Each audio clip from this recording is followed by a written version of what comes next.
大选剩上尾的6天，中国外交部伫这个敏感的时刻宣布参与制裁美国5间对台军售的企业，叫美国都要停止武装台湾。另外，根据国防院上新的报告，中国若是拍台湾，头一批登陆的兵力可能有甲10万人。不过，嘛有分析讲，中国军方欠缺作战的经验，因若是决定要拍台湾，面临的风险是真大。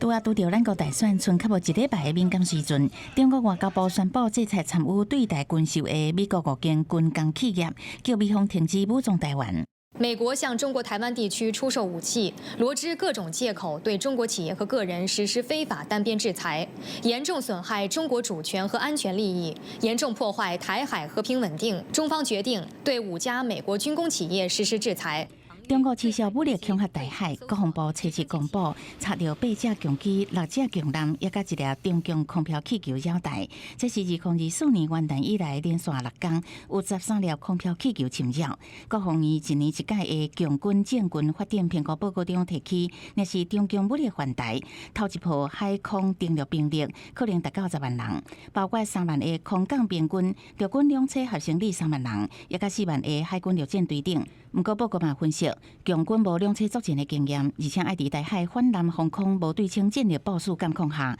穿过100多公里宽的台湾海峡，风险相当高。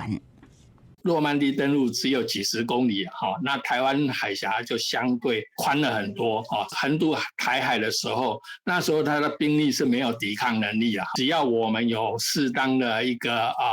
防卫兵力的话，那它 就是处于挨打的局面。学者指出，去年汉光演习就加强演练反兵力作战，做好相关准备。若是强军决定两车攻台，一定会先以空中加飞弹战略攻击台湾的指挥管制系统，所以保护关键基础设施、战略保存也甲分散指管，这拢是目前咱方强化防卫论胜首要目标。记者综合报道。